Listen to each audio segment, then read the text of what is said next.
Morning बच्चों, आज की आपकी साइंस की वर्कशीट नंबर 36 आई है। डेट 25 सितंबर 2020। आज का टॉपिक है गति से संबंधित वेग स्थिति संबंध या गति का तीसरा समीकरण। पिछली दो वर्कशीट्स में हमने गति का पहला समीकरण और गति का दूसरा समीकरण इनके बारे में जाना, इनको कैसे डिराइव कर सकते हैं उसके बारे में जाना। आज हम गति का तीसरा समीकरण जो कि वेग और स्थिति के संबंध को दर्शाता है उसके बारे में जानेंगे। गति का तीसरा समीकरण हमारा है क्या, v² minus u² equal to 2as, जहाँ पर v अंतिम वेग को दर्शाता है, u प्रारंभिक वेग को दर्शाता है, a त्वरण को दर्शाता है, समान त्वरण को, और s तय की गई दूरी को दर्शाता है। आइए देखते हैं।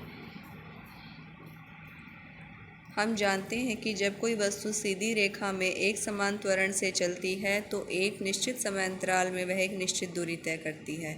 गति का तीसरा समीकरण वस्तु के प्रारंभिक वेग और अंतिम वेग का संबंध स्थिति के साथ दर्शाता है। तीसरा समीकरण क्या दर्शाता है बेटा? प्रारंभिक वेग और अंतिम वेग का संबंध स्थिति के साथ दर्शाता है। वस्तु के प्रारंभिक वेग और अंतिम वेग का संबंध स्थिति के साथ दर्शाता है। इस समीकरण को वस्तु के वेग समय ग्राफ से प्राप्त व्युत्पन्न किया जा सकता है। किससे कर सकते हैं हम इसका व्युत्पन्न? वेग समय ग्राफ से। और इसे गति के पहले और दूसरे समीकरण में t को विलुप्त कर भी प्राप्त किया जा सकता है। दो तरीके से प्राप्त किया जा सकता है। पहले और दूसरे समीकरण से अगर हम t को हटा दें, एलिमिनेशन मेथड जो हम मैथ्स में समीकरण सॉल्व करते हैं उन मेथड से उसमें से t हटा दें, या फिर वेग समय ग्राफ द्वारा इसको प्रदर्शित कर सकते हैं। आइए इसका व्युत्पन्न कैसे किया जा सकता है उसके बारे में देखते हैं। एक तरफ आपको ग्राफ दिया गया है, दूसरी तरफ इसकी एलेबोरेशन दी गई है। पहला बिंदु एक समान त्वरण से चल रही किसी वस्तु का वेग समय ग्राफ लीजिए। ये ग्राफ कैसा है बेटा? कोई ऐसी वस्तु है जो एक समान त्वरण से चल रही है। इसमें आप सबको पता है इस अक्ष पर, y अक्ष पर वेग दर्शाया गया है, x अक्ष पर समय दर्शाया गया है। ठीक है, एक समय ग्राफ लीजिए। अब बिंदु B से x अक्ष पर लंब BC खींचिए। बिंदु B आपका ये रहा, यहाँ से एक लंब खींचना है x अक्ष पर, जैसा कि हमने पिछले दो समीकरणों में भी किया है। दूसरा बिंदु, दिया गया ग्राफ एक ऐसी वस्तु के वेग में समय के साथ परिवर्तन को दर्शाता है जो एक समान त्वरण a से चलती है। जो किससे चल रही है वस्तु? एक समान त्वरण a से चल रही है। वस्तु का प्रारंभिक वेग u है। प्रारंभिक वेग क्या है? u, जो t समय में बढ़कर कितना हो जाता है? v हो जाता है। यहाँ a से इसका प्रारंभिक वेग दिखाया गया है, b से अंतिम वेग दिखाया गया है। उसी समय में u से बढ़कर वेग v हो जाता है। ठीक है बच्चों। उस तीसरा बिंदु, यहाँ पर प्रारंभिक वेग OA द्वारा अंतिम वेग BC द्वारा, ये रहा OA द्वारा अंतिम वेग BC द्वारा, यहाँ लिखा गया है, इसी को यहाँ पे एक्सप्लेन किया है। OA U, BC V की वैल्यू को दिखाता है।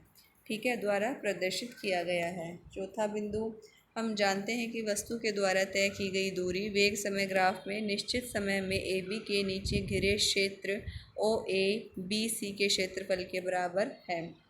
अब हमें पता है वेग समय ग्राफ से हम क्या निकाल सकते हैं? तय की गई दूरी को हम किससे निकाल सकते हैं? वेग समय ग्राफ से। उसके नीचे का घिरा हुआ क्षेत्रफल, इस क्षेत्रफल से हम इसकी दूरी क्या कर सकते हैं बेटा? निकाल सकते हैं। और जब हम इसकी दूरी निकालेंगे यहीं से हमें तीसरा समीकरण मिलेगा। आइए इसका आगे देखते हैं इस समीकरण को। पांचवा बिंदु हमारा इधर, इस प्रकार यहाँ वस्तु द्वारा तय की गई दूरी क्या होगी? OABC। ये आपका एक क्या बन गया? ट्रेपेजियम बन गया। पिछली बार जब हमने इसका क्षेत्रफल निकाला था तो त्रिभुज का क्षेत्रफल जमा आयत का क्षेत्रफल इस प्रकार से निकाला था, लेकिन इसका क्षेत्रफल अब हम मैथ्स में एक दूसरा सूत्र होता है ट्रेपेजियम का, उसका क्या होता है? दो समांतर भुजाओं का योग हाफ गुणा दो समांतर भुजाओं का योग गुणा ऊंचाई, हाफ गुणा समांतर भुजा यहाँ आपकी क्या है, ओ ए जमा बी सी गुणा ऊंचाई, ऊंचाई यहाँ आपकी क्या है, ओ सी बोल सकते हो या ओ सी ना कह के इसको ए डी भी, ओ सी या ए डी एक ही बात है, ये इसकी ऊंचाई है। इससे हमें इसका एरिया निकालेंगे। आइए देखते हैं, ये रहा इसका सूत्र, ओ ए प्लस बी सी गुणा ओ सी डिवाइडेड बाय 2। अब यहाँ पे हमने मान रखना है, ओ ए का मान हमारा क्या है u, बी सी का मान है v, ओ सी का मान है t। हमने यहाँ सबका मान रख दिया तो हमें क्या मिलता है, s बराबर है u प्लस वी गुणा t बटा 2।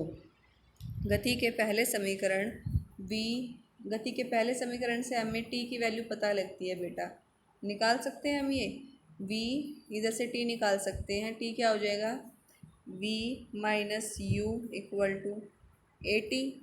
अब यहाँ a क्या हो जाएगा, बटे में चला जाएगा, ये किसका मान आ जाएगा, हमारा t का मान आ जाएगा। यह यहाँ पे वही लिखा है, t का मान लिखा है।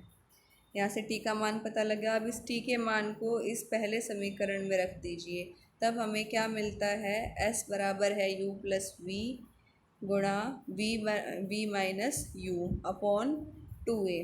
तो गति का तीसरा, अब हमें ये पता है v plus u v minus u किसका सूत्र होता है बेटा, x plus y x minus y किसका सूत्र है, x square minus y square.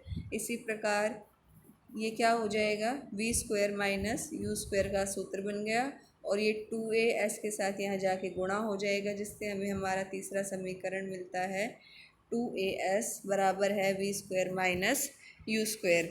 आइए अब एक उदाहरण दिया गया है उसको देखते हैं। ये वही सेम उदाहरण है जो अभी तक पिछली 2 वर्कशीट्स में आप देख रहे हैं। आइए देखते हैं। एक 12 मीटर पर सेकंड के वेग से चलती हुई कार पर ब्रेक लगाए जाने पर वह 6 मीटर प्रति सेकंड स्क्वायर के त्वरण कार की गति की विपरीत दिशा से रुक जाती है। अब यहाँ पर देखिए, वो पहले किससे चल रही है, आपका 12 मीटर पर सेकंड क्या दिया हुआ है, u, 6 मीटर पर सेकंड स्क्वायर आपका क्या दिया है, a दिया गया है, माइनस 6 मीटर पर सेकंड, क्योंकि ये विपरीत दिशा की बात कर रहा है। यदि उसे रुकने में 2 सेकंड लगते हैं, अब रुकने में 2 सेकंड का समय लगता है, तो यहाँ समय आपको कितना दिया गया है, 2 सेकंड। हमें कार की दूरी ज्ञात करनी है, u 12 है, v 0 है, t 2 सेकंड है, a 6 दे रखा है, हमें s निकालना है। तो सीधा सीधा ये सूत्र निकाल के हम s निकाल सकते हैं। जब हम ये सूत्र निकालेंगे तो s हमारे पास आ जाएगा 12 मीटर।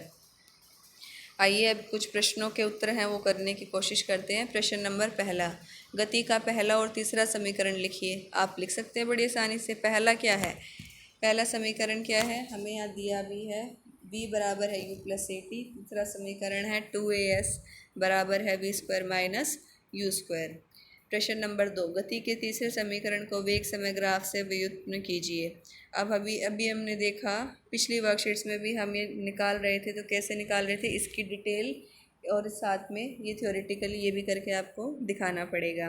तीसरा प्रश्न देखिए बच्चों, एक कार विराम अवस्था से चलना प्रारंभ करती है और 5 मिनट में 10 मीटर प्रति सेकंड का वेग प्राप्त कर लेती है। अब इसने बोला है वो विराम अवस्था से चलना शुरू करती है, इसका मतलब हमारा प्रारंभिक वेग कितना हो गया, 0 हो गया, और समय हमें यहाँ कितना दिया गया है, 5 मिनट दिया गया है। इस चीज़ का ध्यान रखना है आपको, 5 मिनट दिया गया है, और कितना वेग प्राप्त कर लेती है 5 मिनट में, 10 मीटर प्रति सेकंड। इसका मतलब v की मान हमें क्या दिया गया है, 10 मीटर पर second, u 0, t 5 minute, v 10 metre पर सेकंड।